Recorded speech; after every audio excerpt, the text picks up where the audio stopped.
देखें, इस वक्त दुनिया की जो कंडीशन है, दुनिया में पॉलिसी चेंज हो रही है। एक दौर था 9/11, दूसरा दौर आया 2008। ये दो सिचुएशन के बाद अमेरिका ने अपनी पॉलिसी में चेंज लेके आए। चेंज लाने की वजह लीमन क्राइसिस, बैंकों के मसाइल, मॉर्गेजेस के मसाइल और लोगों की स्पेंडिंग इफेक्ट हो रही थी। अब जाहिर बात है कि उनको बचाने के लिए अमेरिका में इंटरेस्ट रेट घटाए गए ताकि लोगों की स्पेंडिंग चलती रहे, इकोनॉमी को शॉक ना लगे। दूसरा, इकोनॉमी इंटरेस्ट रेट पॉलिसी बिल्कुल चेंज। उमूमन इस तरह की सिचुएशन में मॉनेटरी टाइटनिंग की जाती है। उन्होंने मॉनेटरी ईज ऑन की, ज़ीरो इंटरेस्ट रेट। अब इसके पहले जापान ऑलरेडी ये काम कर चुका था और आपने देखा जापान फ्लैट रहता है, कोई बहुत ज़्यादा उधर आप अपॉर्चुनिटी नहीं मिलती। अभी तक उनके यहाँ इंटरेस्ट रेट ज़ीरो है। जब अमेरिका ने ज़ीरो इंटरेस्ट रेट पॉलिसी की और डॉलर छापे तो उससे जो चेंज आया वो अजीब व गरीब चेंज आया। अमेरिका अपने क्राइसिस से तो निकल गया। उन्होंने अपनी लोगों की स्पेंडिंग बेहतर रखी ताकि उनको रोके ना, खर्चे एक बोरो करें और खाते पीते रहें। लेकिन जब सिस्टम में पैसा पंप आप करते हैं तो वो ज़रूरी नहीं है कि वो पैसा अमेरिका में है। और जाहिर बात है कि फिक्स इनकम में रिटर्न नहीं मिल रहा था तो लोग मुख्तलिफ जगहों पे चले गए। उसका बेनिफिशरी चाइना हो गया, उसका बेनिफिशरी रशिया हो गया, उसका बेनिफिशरी इंडिया हो गया, उसके बेनिफिशरी दूसरे मुल्क हो गए। वो क्यों हो गए? क्योंकि दुनिया में स्पेकुलेशन हुई, लोगों के पास रिटर्न नहीं होने की वजह से हेज फंड में पैसा चला गया, म्यूचुअल फंड में पैसा गया, बाहर जहाँ भी अपॉर्चुनिटी होती थी लोग चले गए, जिसकी वजह से कमोडिटीज़ की प्राइस ऑल टाइम हाई पे चली गई। आप ये देखें कि एक स्टेज पे ऑयल बहुत बुरी तरह गिरा हुआ था। अब जाहिर बात है कि पैसा इतना पंप हो गया सिस्टम में तो पैसा ने आपकी स्पेकुलेशन बढ़ा दी, आइटमों की डिमांड बढ़ना शुरू हो गई, लोगों की स्पेंडिंग बढ़ गई। और जाहिर बात है कि दुनिया को सबसे बड़ी एक्सपोर्ट करने वाला चाइना है तो वो उसका बेनिफिशरी हो गया। कमोडिटीज़ बढ़ने की वजह से रशिया उसका बेनिफिशरी हो गया, कमोडिटीज़ बढ़ने की वजह से मिडल ईस्ट उसका बेनिफिशरी हो गया, उसका ऑस्ट्रेलिया बेनिफिशरी हो गया, कनाडा बेनिफिशरी हो गया। और ये साइकिल चलती रही। अब जाहिर बात है कि जब लोग की इनकम बढ़ जाती है और इनकम के साथ साथ लोगों की स्पेंडिंग बढ़ती है तो जो मुल्क इंपोर्ट करते थे उनके डेफिसिट बढ़ गए और जो एक्सपोर्ट करते थे वो उसके बेनिफिशरी हो गए, जो कमोडिटीज़ के प्लेयर थे वो उसके बेनिफिशरी हो गए। आप गोल्ड ले लो, आप स्टील ले लो, आप पाम ऑयल ले लो, आप क्रूड ले लो, आप गैसेस ले लो, ये जो आप राइस को ले लो और कोई भी आइटम उठा के आप देख लो, ये प्राइस इतनी बढ़ गई कि जो छोटे मुल्क थे जैसे पाकिस्तान जैसा मुल्क बेचारा बुरी तरह मुतासिर हुआ। क्योंकि हम इंपोर्ट बेस्ड कंट्री थी। हमारा लास्ट ईयर 84 बिलियन पे चला गया इंपोर्ट बिल सर्विसेज मिला के, हमारा एक्सपोर्ट का सर्विसेज मिला के $40 बिलियन। तो ये चीज़ें दुनिया में शायद लोगों को, कुछ मुल्क थे इसके जो बहुत ज़्यादा बेनिफिशरी थे। अब अचानक अमेरिका ने यू टर्न लिया, अब वो उस पॉलिसी से निकल रहा है ज़ीरो इंटरेस्ट रेट से, क्योंकि उनके यहाँ इन्फ्लेशन आ गया बहुत ज़्यादा। अब वो नेगेटिव इंटरेस्ट रेट रख नहीं सकते, बहुत ज़्यादा नेगेटिव इंटरेस्ट रेट हो। जब अमेरिका में 2-2.5% रिटर्न मिल रहा है और 9% इन्फ्लेशन हो गया, उसी तरह आप इंग्लैंड को ले लें, उसी तरह आप बाकी मुल्कों को ले लें तो सबके साथ सेम सिचुएशन थी। अब ये सिचुएशन वो चेंज कर रहे हैं। अब वो चाहते हैं कि लोगों की स्पेंडिंग कम हो, लोग बोरो करके ज़्यादा ना खाएं, ठीक है। अब उनको उस वजह से उन्होंने टाइटनिंग शुरू कर दी, और टाइटनिंग भी बिफोर टाइम बता चुके हैं, और सारे फंड मैनेजर उसको भी लिख भी रहे हैं। इस वक्त हमने देखा मुसलसल अमेरिका ने पौना परसेंट 3 दफ़ा रेट बढ़ाए हैं, और वहाँ का जाहिर बात है कि 10 साल का बॉन्ड 4% पे तो आ जाएगा, आजकल में ही आ जाएगा। लेकिन अभी भी ये आप नहीं कह सकते कि फर्दर रेट नहीं बढ़ेंगे, अभी फर्दर भी गुंजाइश है। आज मॉर्गेजेस के रेट 7% हो गए, तो अब 7% लोग तनख्वाह में कितना पोर्शन वो मॉर्गेजेस पे करेंगे, कितना वो गाड़ी की लीजिंग देंगे, कितना वो टेलीफोन भी देंगे। टेलीफोन की वहाँ क्रेडिट पे होता है, वहाँ तो हर चीज़ आप क्रेडिट पे लेते हैं, तो वहाँ आप शॉर्टफॉल आना शुरू हो जाएगा। अब अमेरिका में जो आदमी ने 2 मकान रखे होंगे, उसने एक तो बेचना ही बेच रहा है, वो 2 अब अफोर्ड नहीं कर सकता, और जो एक रखा हुआ है उसको आधा रखना पड़ेगा, वो फ्लैट पे शिफ्ट हो जाएगा, क्योंकि बेंगलो अफोर्ड नहीं कर सकता, और फ्लैट वाले को छोटे फ्लैट पे जाना पड़ेगा। लेकिन क्योंकि इस वक्त सिचुएशन ऐसी है कि लैंडिंग नहीं हो रही, और हो भी रही है तो जिस रेट में वो कोई अफोर्ड नहीं कर सकता। अब जाहिर बात है कि मकान बिकने बंद हो जाएंगे। जब मकान बिकने बंद हो जाएंगे तो स्टील बिकना बंद हो जाएगा, सीमेंट बिकनी बंद हो जाएगी, इलेक्ट्रिक, केबल, ये सारी चीज़ें रुकेंगी। अब ये चीज़ें जब रुकेंगी तो लोगों को अपने खर्चे जब लोग कम करेंगे तो जाहिर बात है कि जो इंपोर्ट करने वाली कंट्री है उनके इंपोर्ट बिल नीचे आ जाएंगे। अभी भी आप देखेंगे 30-32% तो कमोडिटीज़ की प्राइस गिरी है, इवन ऑयल भी अपने हाई से काफ़ी नीचे आया है। लेकिन ये एक्सपेक्टेशन है कि ये यहाँ से भी आधे रेट हो जाएगी। अगर 12-15% डिमांड दुनिया में कम हो गई तो ये तो आप समझ लें कि जो एक्सपोर्ट वाली कंट्री है वो तो उड़ जाएगी। हम इसलिए नहीं हो रहे कि हमारी 40 बिलियन की अगर इंपोर्ट है तो हम 84 बिलियन की इंपोर्ट है, हमारी एक्सपोर्ट 40 है, 84 है। अगर आधे रेट हो जाते हैं कमोडिटीज़ के तो हमारी तो इंपोर्ट का बिल ही आधा हो जाएगा।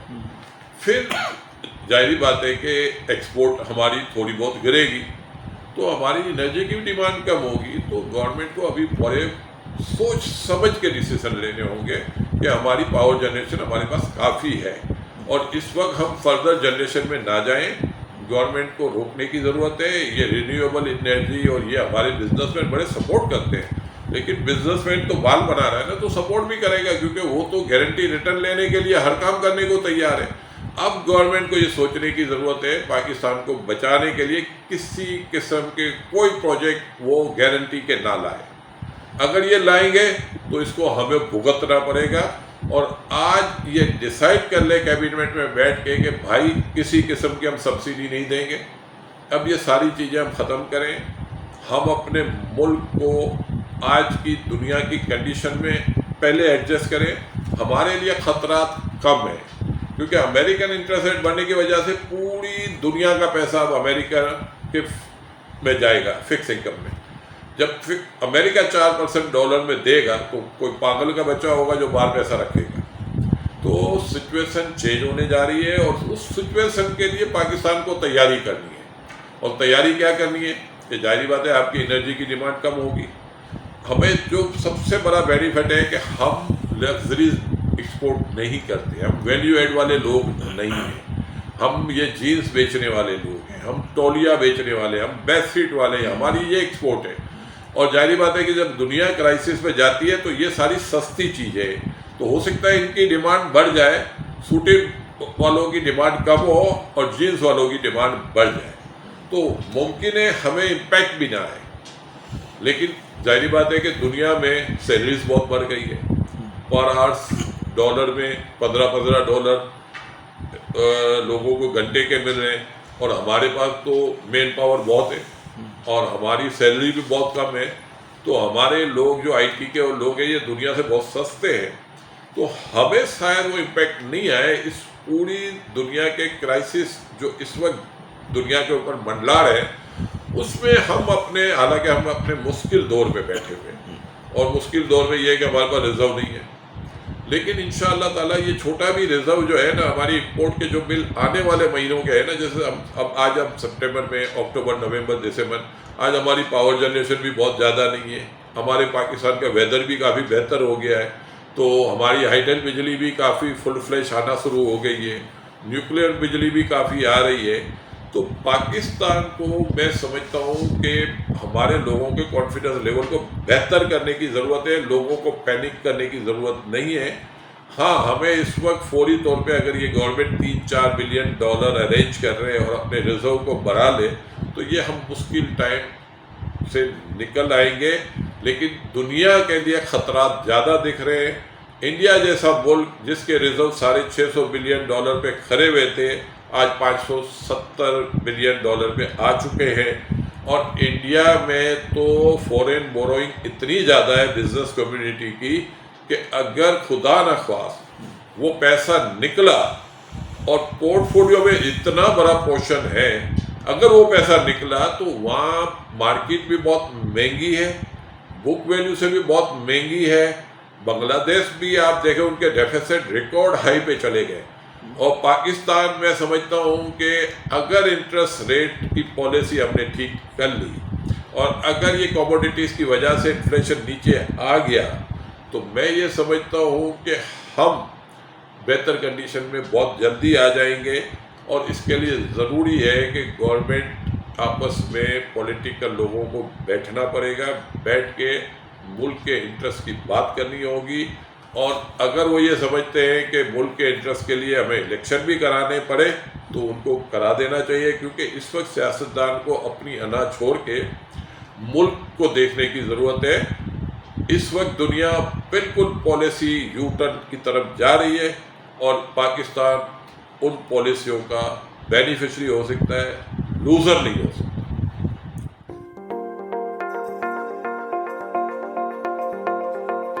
पाकिस्तान की करेंसी की वीक होने की वजूहत सामने है। नंबर 1, पिछले 2 साल हमने ग्रोथ अचीव की और ग्रोथ अचीव करने के साथ साथ हमारे रिजर्व पे बहुत बड़ा इम्पैक्ट नहीं आया था। लेकिन उसमें रिजीम चेंज जो हुई, तो जाहिर बात है कि एक गवर्नमेंट गई और दूसरी गवर्नमेंट आई। अब उस गवर्नमेंट के आने के बाद रिएक्शन जो आया वो पाकिस्तान में उमूमन होता नहीं है कभी। तो उस रिएक्शन में जाहिर बात है कि उस पावर शो हुआ। अब वो पावर शो ने जो बताया कि जो इमरान खान था उसका ग्राफ निकलने के बाद भी बढ़ा, घटा नहीं, ठीक है ना। अब जाहिर बात है कि जो गवर्नमेंट नहीं आई वो अंडर प्रेशर थी, फिर 13 लोगों की कोलिशन थी, ठीक है ना। अब पाकिस्तान में ऑयल प्राइस बढ़ी जा रही थी, पाकिस्तान IMF पैकेज में जा चुका था। अब वो सारी कंडीशनें भी आपने मीट करनी है। अगर आप मीट नहीं करते, IMF पैकेज नहीं देता, तो डेफिनेट आपको बहुत बड़ा झटका लगना था कि आपके डिफॉल्ट होने के चांस बढ़ जाते। अब जाहिर बात है कि IMF से पैसे जब लेने गए तो पहले तो वो ख्वाबों में थे, अब वो नींद से उठ गए। ख्वाब की चीज़ें तो बंदा बर्दाश्त कर सकता है, हकीकत को बड़ा मुश्किल होता है बर्दाश्त करना। अब जब आपने उनसे साइन किए हुए कि आप स्टेट बैंक से बोरो नहीं करेंगे, अब आपके ऊपर शायद 37-38 अरब बिलियन $1,000 अरब रुपए का कर्जा था और आपके रिजर्व गिर रहे थे, आपको मॉनेटरी टाइटिंग में जाना था, आपके इन्फ्लेशन के नंबर ऊपर आ गए थे, तो अब आप टाइटिंग में भी गए हुए हैं, इंटरेस्ट रेट भी आप बढ़ा रहे हैं, कर्जा भी आपने बोरो किया हुआ है, कंडीशन भी आपने मीट करनी है कि आप कॉमर्शियल बैंक से बोरो नहीं करेंगे। अब कॉमर्शियल बैंक से बोरो करेंगे, स्टेट बैंक से बोरो नहीं करेंगे। अब स्टेट बैंक से बोरो ना करने का मतलब आप नोट नहीं छापेंगे। तो ये नोट ना छापना हमारे लिए अचीवमेंट है, अच्छी बात है। लेकिन हम जो कि 7-7.5 हज़ार अरब रुपए बड़े रो धो के जमा करते हैं, अगर हमने अपने इंटरेस्ट रेट बढ़ा दिए जो कि इस वक्त 16% पे पहुंच चुके हैं, अब अगर हम 16% पे बोरो करते हैं या 14% पे बोरो करते हैं एवरेज, या 12% पे भी करते हैं, तो 47,000 अरब में अगर आप एवरेज 14% भी ले लो तो 4700 अरब तो एक बन गया, और बाकी 4% और ले लो तो ये 6,000 अरब, 6,500 अरब रुपए आपको सिर्फ इंटरेस्ट की मद में रुपी में देने, रुपी इंटरेस्ट। अब डॉलर की बात नहीं हो रही। अब डॉलर में हम आ जाते हैं 130 बिलियन डॉलर, 10% लेते तो 13 बिलियन डॉलर, 10 चलो नहीं है, आप 6 की एवरेज ले लो, 7 की एवरेज ले लो। अब 6 और 7 की भी एवरेज लेते हो तो आपके 9 बिलियन डॉलर देना है। अब 9 बिलियन डॉलर 250 रुपए से हिसाब करो तो 9 और 18 और 22,500 अरब आपको ये देने, 6,500 अरब वो देने, आपके हो गए 9,000 अरब। अब 9,000 अरब तो पूरे पाकिस्तान इंटरेस्ट में पे कर रहा है, और उसको उसका कलेक्शन अभी इतना नहीं हो रहा। तो आप ये सोचें कि कलेक्शन जब आपकी 6-7 हजार पे खरी हुई है, और अभी तो जारी बात है कि और मसाइल आ गए, सैलाब आ गया, क्रॉप इफेक्ट होगी, टैक्स इफेक्ट होगा, टाइटनिंग की वजह से बिजनेस एक्टिविटी स्लो हुई है, तो ये स्लो डाउन भी आएगा। तो ये सारी चीजें देखेंगे हम, तो ये सारी चीजें बड़ी खतरनाक है, और इन सारी चीजों से आपको हर सूरत में निपटना है। आपने IMF को कहने पे इंटरेस्ट रेट बढ़ा दिए, रुपी डिवैल्यू कर दिया ओपन मार्केट की वजह से। अब आप मुझे इन्फ्लेशन के नंबर हायर आ गए, अब आपकी बिजनेस एक्टिविटीज भी 6% वाली ग्रोथ रिपीट तो नहीं होगी, ग्रोथ हो सकता है 3.5 2.5 पे आ जाए। अब 22 करोड़ की पॉपुलेशन है, उसका नेगेटिव इम्पैक्ट आएगा, बिजनेस एक्टिविटी स्लो होगी, बेरोजगारी बढ़ेगी, बेरोजगारी फिर आपको लेके चली जाएगी लॉ एंड ऑर्डर की तरफ। अब लॉ एंड ऑर्डर पाकिस्तान में कंट्रोल क्या कौन करेगा? जाहिर बात है भूखा आदमी तो गलत रास्ते पे जाता है। अब आपकी फोर्सेस बॉर्डर को भी देख रही है, इंटरनल जो हमारे पॉलिटिकल इशू के अलावा दहशतगर्दी के मामला भी हैं उसको भी देख रही है, सैलाब भी वही देख रहे हैं। तो अब आपके पास कौन सा इदारा है जो इन चीज़ों को कंट्रोल करेगा? तो मैं सिर्फ ये सारी चीज़ों को देख के, और हमारे ऊपर जारी बात है पाकिस्तान से लोग बाहर जाना भी, शिफ्टिंग भी बहुत हो रही है। मैं ये समझता हूं कि हालात से डर के जो लोग बाहर जा रहे हैं, बाहर ज्यादा खतरा है, पाकिस्तान में अभी भी खतरा कम है। ये हमारी बिजनेस कम्युनिटी को सोचने की जरूरत है। पिछले 3 साल हमने अच्छे गुजारे हैं, 2 साल 6% हमने ग्रो किया है। ठीक है, रशियन वॉर है, कमोडिटीज की प्राइस है, उसने हमें तकलीफ में तो डाला हुआ है, लेकिन अब साइकिल बिल्कुल चेंज हो रही है। इंटरनेशनल दुनिया पूरी टाइटनिंग में जा रही है, दुनिया की पूरी करेंसी गिरना शुरू हो गई है, और पाकिस्तान की जो आज करेंसी गिर रही है इसको तो हम डिफेंड बिल्कुल भी नहीं कर सकते, क्योंकि ये दुनिया के साथ अब चली गई है। अब कोई ये नहीं है कि लोकल वजूहत से आपकी करेंसी लूज हो रही है, अब तो इंटरनेशनल वजूहत है, क्योंकि डॉलर 15% स्ट्रांग हो गया, तो पाकिस्तान की करेंसी को हम ख्वाब देख रहे हैं कि वो क्यों गिर रही है। और भाई उसको तो सबसे पहले गिरना था, और आज के गिरने को हमें बिल्कुल अफसोस करने की जरूरत नहीं है। ये दुनिया की कोई मुल्क नहीं बचा, दुनिया के सारे, even India, even Bangladesh, Canadian dollar, Australian, आप इवन आपके पाउंड, यूरो 19% डाउन है। फिर सारी कमोडिटीज गिरी है, तो पाकिस्तान शायद इस करेंसी गिरने का तो बेनिफिशियरी नहीं होगा, लेकिन पाकिस्तान कमोडिटीज का बहुत बड़ा बेनिफिशियरी होगा, क्योंकि हम 84.5 बिलियन डॉलर की इंपोर्ट करके बैठे में, अगर इसमें 30% भी कमी आ जाती है तो हमारे तो नंबर सारे ठीक हो जाएंगे, और फिर हमारे नंबर अब बुरे नहीं आ रहे। हमारा लिमिटर्स का पिछला नंबर स्ट्रांग है, थोड़ा बहुत एक्सपोर्ट डाउन हुई है लेकिन इंपोर्ट भी डाउन हुई है। लेकिन मैं ये यकीन से कह सकता हूँ सितंबर, अक्टूबर, नवंबर, दिसंबर हमारा करंट अकाउंट सरप्लस हो सकता है, लेकिन उसके लिए ज़रूरी है कि ये जो पॉलिटिकल गवर्नमेंट बैठी हुई है और उनको ये पता है कि मुल्क में रिफ्ट सिचुएशन है, जाहिर बात है इमरान खान की रिजीम चेंज होने की वजह से वो नाराज़गी है, या तो आप पार्लियामेंट में इकट्ठे बैठ जाएं, या फिर आप इलेक्शन की कोई डेट दे दें, आज दे दें, मार्च में दे दें, जून में दे दें, बैठ के डिसाइड कर लें। क्योंकि अब आपको आपके मुल्क के लोग आपकी तरफ नजर उठा के बैठे हुए हैं और अब आप उनका सोचें। अगर उनके लिए आप कुछ नहीं कर सके तो जारी बात है कि मायूसी तो होगी लोगों को। और इस वक्त लोग जो नाराज हैं या लोग जो खिलाफ बातें कर रहे हैं, लोगों को तो नहीं पता इंटरनेशनल मार्केट के क्या हाल हुए हैं। लोग तो पाकिस्तान को देख रहे हैं और पाकिस्तान में जो सबसे पहली चीज क्या देखी जाती है, वीट, जो बहुत ज्यादा हायर साइड पे चला गया है। अब आप अमीरों की सब्सिडी तो दे रहे हैं कि भाई आप ये रोटी खाने वाले लोग ज्यादा है पाकिस्तान में, इनको आप बचाएं। आटा 50 रुपए 60 रुपए पे आप फिक्स कर दें।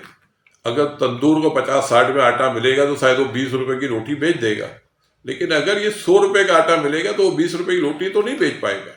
और ये पॉपुलेशन आपकी पूरी इफेक्ट हो जाएगी। हमारे यहाँ लोअर सैलरी बहुत कम है, 20,000 रुपए कमाने वाले लोग हैं और घर में खाने वाले अगर 4 लोग भी और कमाने वाला एक है तो 6 रोटी एक आदमी खाता है और 24 रोटी 4 आदमी खाते हैं।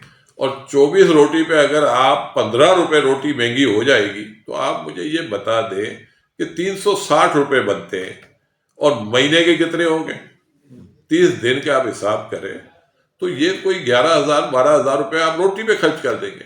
उसमें मैंने कहा कि वो पानी से भी खाया तो भी इतना खर्चा हो जाएगा। तो अब आपको डिसीजन लेना है और उन लोगों को बचाना है जो बेचारे गरीब लोग हैं। अब आपको पॉलिसी बनानी पड़ेगी, अब आप बैठ के नहीं कर सकते।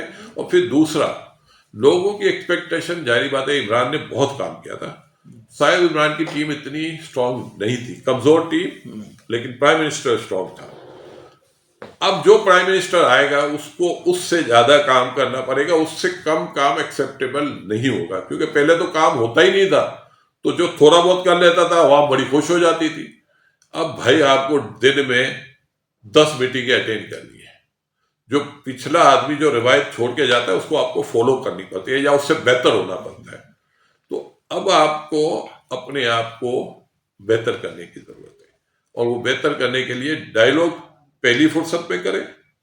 डायलॉग से मसले तो हल हो सकते हैं, लेकिन ये मैं यकीन से कह सकता हूं लड़ाई से नहीं हो सकता।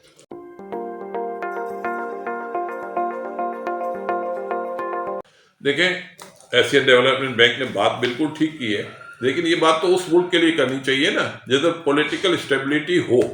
पाकिस्तान में तो पाकिस्तान जब से बना है पॉलिटिकल स्टेबिलिटी कभी भी नहीं आई और उसका बेनिफिशियरी दूसरा होता है। जब पॉलिटिकल स्टेबिलिटी नहीं होते तो कुछ लोग बहुत इंपॉर्टेंट हो जाते हैं। अगर आप पाकिस्तान के उन लोगों को उठा के देख लें तो वो सारी पॉलिसी बनाने वाले वही हैं और गवर्नमेंट खसारे में जाती है। पब्लिक अमीर से अमीर हो रही है, गवर्नमेंट गरीब से गरीब हो रही है। अब मैं यहां से भी कहूंगा कि चेंज करने की जरूरत है। चंद लोगों की पॉलिसी से ये मुल्क नहीं चलेगा। अब आम आवाम की पॉलिसी बननी चाहिए। अगर नहीं बनाओगे तो फर्दर नुकसान होगा। पॉलिटिकल स्टेबिलिटी तो पाकिस्तान में आने से रही, ठीक है, लेकिन कम से कम आप एक अच्छी पॉलिसी बना दो। आप 45,000 मेगावाट जनरेशन आपकी कैपेसिटी आज है, आप 20,000 मेगावाट बेच नहीं रहे। आज फिर आप बात कर रहे हैं कि रिन्यूएबल एनर्जी में जाए। वो भाई आप इन्वेस्टमेंट कहां से लाओगे रिन्यूएबल की? और रिन्यूएबल में आप चले तो जाओगे, पहले अपनी बिजली जो बना रहे हो बेचना तो सीख लो। मैं अकील रेडी बिजली गवर्नमेंट को बेच रहा हूं और मैं गवर्नमेंट से बिजली खरीद रहा हूं, तो ये पॉलिसी नहीं चलेगी। इस पॉलिसी का सदुपयोग करें। अल्लाह का शुक्र है पीछे आईपीपी का एक इवेंट हुआ था, किसी हद तक उसमें काम हुआ और कुछ कोताहियां रह गई थी। हमने कोशिश की थी कि वो कोताहियां भी खत्म हो, लेकिन वो नहीं कर सके। पाकिस्तान का जो माहौल है उस माहौल में आप सब कुछ ठीक नहीं कर सकते। जैसे मैं आज कह रहा हूं कि पॉलिटिकल स्टेबिलिटी की कोशिश जरूर करनी चाहिए।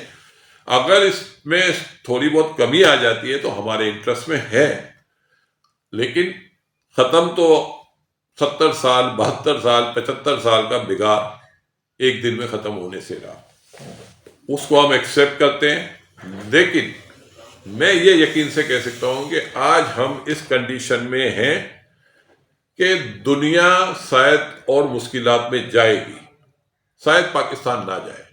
उसकी वजह है कि हमारे लोग जो घर में रह रहे हैं वो उनके अपने घर होते हैं या उनके पास मकान ही नहीं है, या मॉर्गेज नाम की कोई चीज नहीं है। गाड़ी लीजिंग होगी लेकिन कॉर्पोरेट सेक्टर की होगी, बाकी जगहों पे नहीं होगी, तो वो भी बहुत कम है। दुनिया में तो हर चीज बोरो करके लोग खाते हैं, तो वो बोरो करके खाने वाले हैं। अब उनके मुश्किल टाइम आने वाला है, उनके अपने खर्चे आधे करने पड़ेंगे। मैं अपने 2-4 दोस्तों को जानता हूं जो $2000 की रीपेमेंट करते थे और $500 इंटरेस्ट पे देते थे। अब वो कह रहे हैं कि $2300 इंटरेस्ट चार्ज हो रहा है और 200 रीपेमेंट हो रहे हैं। तो आप ये सोच लें कि ये कितना खतरनाक स्पेल चल रहा है। अल्लाह का शुक्र है कि हम उससे बचे रहेंगे, क्योंकि हम उस तरफ गए नहीं हैं। लेकिन इसके लिए मैं कह रहा हूं कि गवर्नमेंट बैठे, जो आम आवाम है उनका ख्याल करें, क्योंकि जो सिचुएशन हम क्रिएट हो चुकी है, तो हम ये ना सोचें कि अब हम बहुत ज़्यादा ग्रोथ की तरफ जा सकते हैं। मैं अल्लाह ना करे नेगेटिव ग्रोथ भी हो सकती है, ये सिचुएशन है, लेकिन इसको हैंडल करने की ज़रूरत है। अगर आप घर बैठे रहोगे तो चले जाओगे नेगेटिव ग्रोथ में। 2.5-3% अगर आपने अचीव कर ली तो ये पाकिस्तान के लिए बहुत बड़ी बात है।